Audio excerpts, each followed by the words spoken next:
Good morning and welcome back to the Late Start Show for our first teacher interview of the 2025-2026 year. And we are so happy to be with Assistant Director of College Counseling, former Director of IT, and mentor to so many students here at US, Miss Lisa Ullery. How are you, Miss Ullery? So good. Thank you, Charlie. That's a nice intro. Well, thanks for being here. And we always start our podcast back at the beginning. So can you tell us a little bit about your childhood, kind of where you grew up and some early influences in your life? So I grew up in Stowe, which if you turn left out of our driveway and just keep going past Twinsburg, past Hudson, you hit Stowe. I grew up in a house with two sisters. So I have a sister who's 3 years older than me, and then I have an identical twin sister, which was kind of a unique upbringing, I suppose. And then both my parents are teachers, so that was also hugely impactful in my childhood. And I think growing up in an environment with all girls is certainly different than where I've ended up. And growing up as a twin is an interesting experience, especially like in the 80s when there weren't as many twins around. It was more, you felt more like, my sister likes to say, I'm not a freak on display for people. It felt more like you're just kind of unusual. So I think I spent my childhood trying to really focus on identity, like who am I? How do I differentiate myself from other people? What's important to me? And then that foundation of education was hugely important in my house. What kind of student were you when you were younger? Were you kind of the kid who always had her hand up in class, or maybe someone who kind of found passion outside the classroom? No, I was Hermione Granger, like irritatingly desiring to be the teacher's pet. Like I was first one with my hand up, kind of precocious. Now looking back, almost maybe obnoxious. Like I could see that I was kind of an obnoxious kid who was like, "Oh, let me help. Like I know the answer. Let me do this." And in third grade, I had a teacher, Mrs. Cusick, who was unimpressed by me. And it was like deflating because every other teacher had been like, "Oh, you're so perfect. You're so great." And she was just like, "Yeah, well, I guess you could do more." I was like, more? Like, why would I do more? I already got like all of the answers right. And that really helped me to see that it's not just meeting a general expectation, it's seeing how far you can go on your path. And that was pretty impactful for me to like get knocked off the rung a little bit as a kid. But yeah, I was a nerd in the best way. Well, based on some of our, I guess you could call background research, we found you attended Miami University for college. What led you there, and what was your college experience like? Did you know you were going into a career in education, or what was that like for you? So you guys will walk this path soon, but the college experience when I was applying to college was super different. I only applied to 3 places. I got into all 3 places, and then I had to really figure out what I wanted to do. I knew pretty confidently that I wanted to be a teacher, and Miami has a great college of education, and I had some amazing experiences there. So yeah, and cost was important to me. Again, I had a sister who was going to be alongside me at the exact same time, and my parents were both teachers, so making sure that I could get a good education and be able to afford it was important. After graduating Miami University, your first teaching job was in Wichita, Kansas. How did an Ohio native kind of end up all the way in Kansas, and what was it like moving out there and teaching in kind of a different environment? So that's one of the best things about college is you don't know what path you're going to get set on when you make a decision. I was a Spanish major, and so I got the amazing opportunity to study abroad in Mexico when I was in college at Miami. And when I did this study abroad in Mexico, it was through a dual program with Wichita State University.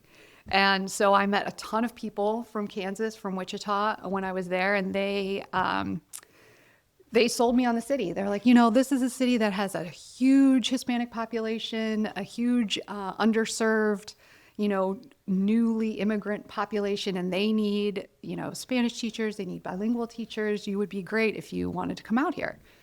So I did. I moved to Kansas for a year. Cool. Well, what do you remember? Most teachers have like an early teaching memory kind of that stands out to them. Or do you have any early teaching lessons that you learned during that year in Kansas? So I loved being in the classroom, and I think what US does so well, one of the things the US does so well, is their focus on relational teaching, making connections with kids, treating kids as adults, as peers in a way in the classroom, as intellectual kind of peers. So one of my early experiences was with changing my dynamic of being I'm in charge of all things. I have to maintain all things in the room, and I was very mindful of classroom management and making sure that I had notes on where everybody was. And I got to see that sometimes there are some ways that a little bit of disorganization can actually be beneficial. And especially in a language classroom, when you're trying to produce language and have kids talk, I had to let go of a lot of like, nope, you have to raise your hand. Nope, you can't do that, because we're trying to create conversation. We're trying to create a fluid dialogue. And so the biggest lesson I learned was giving up a little bit of control.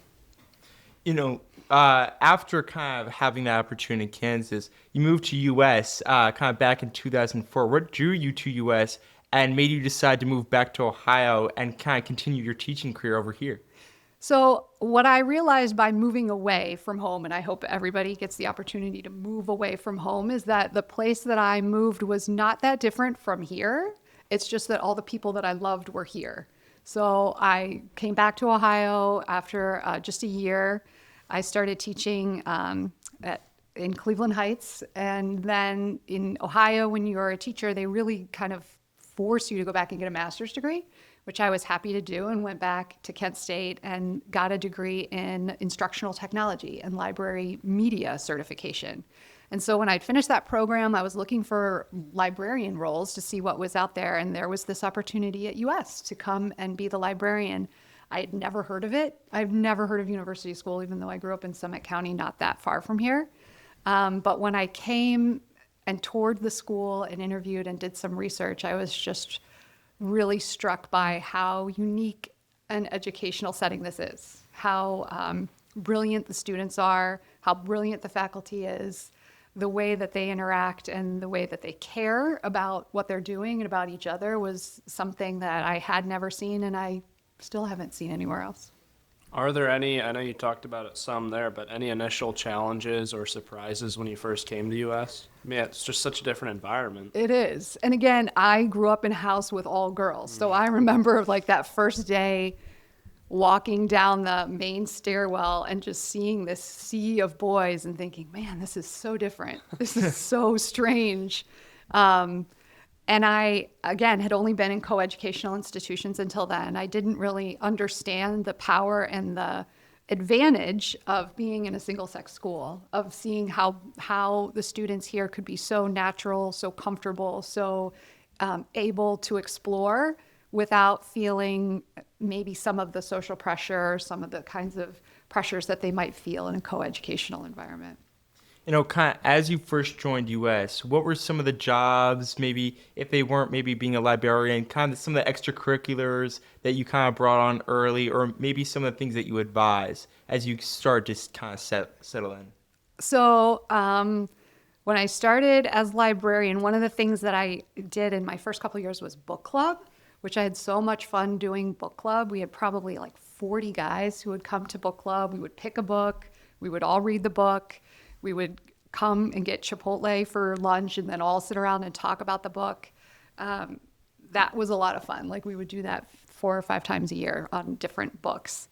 And then I started with One Love pretty early in my career too, which was totally a student-initiated organization. They had heard about the National Organization of One Love and wanted to open a chapter here at US and asked me if I would be the faculty advisor for it. And that has been an incredible opportunity to talk to kids about healthy relationships for the last, 10, 15 years. Can you talk a little bit more about the One Love experience for you? I mean, I know we experience it as students, but what is it like seeing that club from your perspective? I just think it's so important and so powerful the way that you guys are open to talking about a healthy relationship and what that means and how you want to live into that. Sometimes those conversations are not easy. And I just think the students here are incredibly willing to be vulnerable with one another and talk about things that can be tough. When we started that chapter of One Love, we were one of the first, if not the first, all boys school to have a chapter of One Love. And I think that that was a really powerful statement about the kinds of students that we have here who value that sort of dialogue and want to invest in it, want to continue to get better at living in a healthy relationship. So then after your librarian role, I don't know if it was directly after, but you eventually ended up in the director of IT and technology here. So, how'd that happen? Well, I've asked myself that so many times, Jack. We just had a need. There had been some turnover in that role, and because my degree is in instructional technology, and I had been working, especially at that time, with the learning management system. At that time, we were using a platform called Schoology. That they really were just looking for somebody to provide a little stability to the program. So I took that on in, I think, 2016, and it was a great experience to learn more about all of the technology roles and aspects at a school, to become familiar with the Shaker campus because I hadn't really spent that much time over there. There's a lot. Technology is all over. Yeah, for sure. Yeah. You were at the forefront of kind of our technological efforts during a pretty critical time during the COVID-19 pandemic. And I can remember honestly going to US and experiencing some of the things with Zoom and some of the technology problems. But when the school had to suddenly switch to remote learning in 2020, how did you and kind of like a team of larger teachers at US kind of tackle that challenge? Well, I'm enormously grateful to my international teaching colleagues because we have colleagues at different schools across the country. And as the COVID virus kind of migrated, they were saying, our school is now shut down. This is what we're doing. Our school is now shut down. This is what we're doing. And so I was able to have a little bit of planning ahead of what we faced because they had said, hey, this just happened to us and we're using these 3 programs to help continue our education. And so ahead of that, we were able to get Zoom accounts for every teacher. And we were able to test out and suggest some screencasting programs. And we were able to think about how can you support teachers when you are not in the same room with them? And how can you support students who are not in the same vicinity? Because some of our kids were all over. Like you just went wherever you could go. How do you make sure that everybody has reliable Wi-Fi in their home so that they can log in and be part of class? So there were a lot of different challenges. And the best thing about it was that the teachers here were just all in. They wanted to be connected to their students. They wanted to continue to have those relationships and to make sure that everybody was okay, that everybody was still learning, that we could retain all of the things that make US so special. And obviously technology had been starting to become a big part of education before the COVID pandemic, but that kind of like accelerated the integration. So did that pandemic change your views on the role of technology in education at all? Well, it certainly made anything possible. It certainly took away a lot of obstacles that, we would say, especially like with our rotating block, we can't figure out a way to get somebody in here because the times don't match up. Well, now we can record it. We can have somebody virtually visit. There were ways to break down barriers that I think we were not blind to, but we were reluctant to try new things. And I think COVID forced everybody to try everything that they could. So you were just like, yeah, well, let's try. And if it fails, man, we'll just keep it rolling. It took away a lot of people's trepidation about using technology because they were forced to do it. Technology evolves at such a crazy speed, and with things kind of coming up such as AI and the integration of AI into maybe even education, how do you keep the school updated and kind of adaptable during your tenure? I mean, do you usually manage to stay one step ahead of the curve? Well, I think that it goes back to my, kind of librarian brain, is to always be asking questions and wanting to find an answer. That's also kind of my Hermione Granger, like, I know the answer. I want to know how things work and to be able to anticipate possible solutions. I think our community is unique in that we have teachers who are curious, who are engaged in what they're doing in a way that they are open to trying new things, and that they are open to having difficult conversations, because AI is an incredibly difficult conversation, especially for those of us who did not grow up in an AI environment. It can be scary, and we, as old timers, really value the way that we learned things and find value in that for you. And so it's a challenge to keep those things that are best and most valuable and most important, and then also allow space for the ability to teach you how to effectively prompt AI and how to use it responsibly and how to cite AI and how to make sure that, the way that you're integrating it into your life is the way that is most beneficial to you and allowing you to retain the kind of foundational things that we think are so important. Do you think there are ways to use AI and still like retain that critical thinking and be able to think for yourself while using it? Absolutely. I think the more we use AI, certainly the more powerful it becomes as it learns more about what we need it for. But also I think that makes the critical thinking piece so much more important and makes that skill so much more valuable, because you need to be able to really look at what the output is and decide if it's what you need, is it accurate, and what are you going to do with it? How are you going to use it to accomplish whatever it is that you're accomplishing? So it has heightened the need for all of those foundational skills. Mm-hmm. Well, I mean, another hat that you wear, you're the sophomore class dean. So true.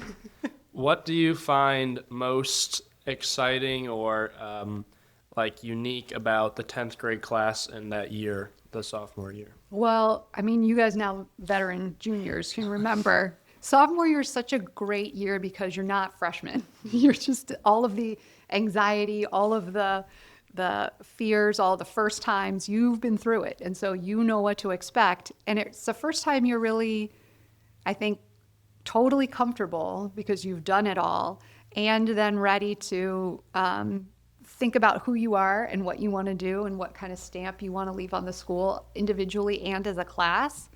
I think sophomore year is the best year of high school. I know that kind of you even took advocacy beyond our school when you appeared on WKYC News and in a segment kind of about digital detox, right? What was that experience like, being on television and kind of sharing that message with the broader community? It was fun. It was fun to get to go to the studio and get to be like a celebrity for a day. They do your hair and they do your makeup and you feel really cute. And then they ask you questions. I love talking about digital detox because I think it's something that is so hard and so necessary. So that was a good conversation to kind of prompt people to have ways to mindfully use technology, like use the technology time that you have in a way that is most beneficial and not as mindless and receptive as we tend to use it for our, scrolling and things that are not so helpful. But it was a good conversation. Can you talk a little bit about that digital detox? And I found myself doing scrolling on Instagram, but then it's like I say I want to get rid of it, but I can't lose that connection to like my friends and all that. So can you talk a little bit about the digital detox and what that means? So for me, it is just first step is being really mindful about when you're using your phone and why. There will be times that I'll look down, I'm like, I have my phone in my hand. Why?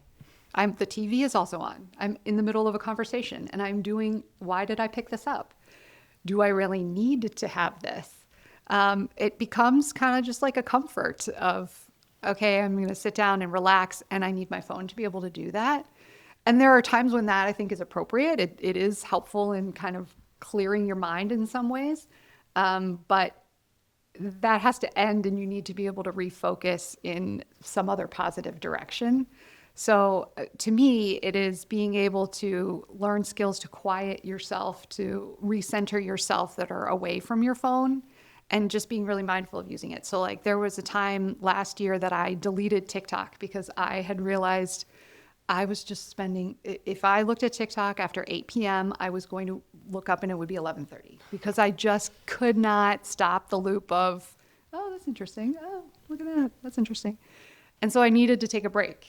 And the same thing now, then you get into Instagram Reels or things like that. You just need to be able to give yourself an awareness that this is not always the best use of my time. I'm not really getting as much out of this as I think I might be getting. And what could I fill my time with instead of this that would be more valuable? And I think a lot of kids would say like, why? Like they get all their stuff done. It's like, why can't I just be on my phone? So it's like, what? Like, why do kids need that digital detox? So because you need to have a variety of pastimes in your life. You need to have a variety of interests. That you don't become good at something if you just, do it once. You need to practice things. So maybe that's listening to music and not looking at videos. Maybe that's reading, which of course I love to do, but I know some of the students have that as not one of their favorite pastimes. But being outside, just talking to people in a conversation where you're not saying, oh, let me show you something, or let me look at something that I saw earlier. Being present in moments away from technology is hugely valuable to all of us. U.S. is one of U.S.'s biggest aspects is their community. And, U.S. has a pretty cool system to build community in our sponsor system, where most of teachers and administrators have a sponsor group that they get to kind of mentor, and it's comprised of multiple different grades. What do you kind of think of the sponsor system? Can you kind of explain it real quick? And what kind of mentoring or help do you believe that creates? So I think the sponsor system is amazing. At first, when I started working here, I was like, wait, now what else do I have to do? I have to eat lunch with boys and talk to them about something for 4 years. That was new to wrap my head around, but that has become one of the best parts of this job is to develop those kinds of close relationships with boys and with their families. I've had 4 brothers in a family and get to know a family for 20 years that way. That's an incredible way to have a relationship with people. And it's an incredible way to get to walk alongside a boy throughout his whole journey, that uneasy moments of being a freshman and then being able to celebrate when they graduate. No, I love the kinds of conversations that you can have because of the trust that you've built, because of the relationships that you've built, and the kind of camaraderie that you get from the group as a whole, all being together. So I love the sponsor system. Well, what do you think are some of those things that you've learned from the boys when you're at lunch or just talking in general? I'm sure you've learned a lot of things, but what is maybe one thing that you've learned overall from being around the boys so much? I've learned a ton about fantasy football, so that has been very beneficial. I've learned the things that they care about, the kinds of relationships that they think are valuable with their friends, with their teachers here, with different peers at different schools, with their parents. You learn a lot about people around that lunch table, especially, again, if you have brothers. It's kind of like family dinner with, whatever family you're sitting with. And it's just a unique role of being a mentor, but also being, somebody who is, I'm not responsible for giving you grades as your sponsor. I'm not responsible for telling you, that I am responsible for telling you you need to do your homework and that you need to fulfill all of your obligations, but you're able to do it in a way that is less consequential and more supportive. If you could change one thing about education or kind of the school system in general, especially here at US, what would you change? It could be something in how we maybe structure the school day, how we use technology, how we measure success, anything. What would you have kind of done differently if you could change one thing at US? Oh, that's such a good question. I wish we could go back and redo some things. I think that you learn and grow and gain so much perspective as you go through your time here. It would be great to be able to circle back and give you guys another day, another chance in the middle school for a day, another chance at the lower school in the Shaker campus for a day, another chance to go through all of your freshman year classes for a day, to remember who you were at that time, to examine the things that you were examining with fresh eyes at that time. I think that you get the opportunity to do that as our curriculum grows and changes, but I just think that there's such value in appreciating how far you've come and how much you've learned and how much you've grown that we don't have time for because we're at such a rapid pace. So I don't know how to make more time. I'm fine with lengthening the school year. I know you guys don't want that. Going back to kind of your role as librarian, you also were in control of the archives. What is some of your, I mean, I'm sure you read about some traditions that we don't still have, but also the ones we do have in kind of that history. What are some of your, what is, I guess we'll go with one, your favorite tradition that we have here at US? So my favorite tradition that we still do here at US is the handshake, the first day and the last day handshake. I think that's so special. I think it's really meaningful, especially the last one, when you get to see one more time, face-to-face, one-on-one, all of the people who you've been alongside for sometimes 4 years or sometimes 3 or 1. I just think that is such an incredible reflective moment. US, when it started, we had such a strong tradition of writing. So oldest school paper in the nation. The Record used to be a hugely popular endeavor that so many people took part in. That's one thing that I wish we had more ways for kids to express themselves through writing, or that was still a way that kids felt called to express themselves. It's like this podcast is an amazing way for you guys to express yourselves and to be reflective and show more about who you are in the school. And when you have awesome new things, then some of the older things kind of fall away. And that's one that I'm a little nostalgic for. I wish we did more writing. You know, kind of speaking of traditions, you yourself have contributed to our school traditions. You know, I remember last year you gave the Thanksgiving speech assembly, which is by far one of my favorite speeches. And you kind of shared why you were thankful not only for kind of some of the good times, but even some of the more challenging moments. What inspired you to kind of emphasize gratitude for challenges in that speech, and why do you kind of hope students really look at the gratitude in both ways, and what do you hope they take away from that message? Well, I hope people remember that or think about gratitude in the framework of it's not always easy. You have to work at being grateful, and we all have things to be grateful for.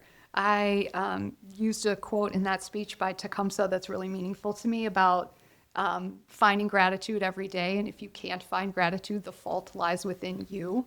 So it to me means that you have to be accountable for your own ability to look at the world with thankful eyes, to be able to see the blessings that you have and to acknowledge that we are all undeserving of blessing, and yet we have them. And so that's really powerful to say, I am grateful. I'm grateful just to wake up every day. I'm grateful that it's sunny. I'm grateful that it poured. I'm grateful that I get to be a part of all of those things because some people don't.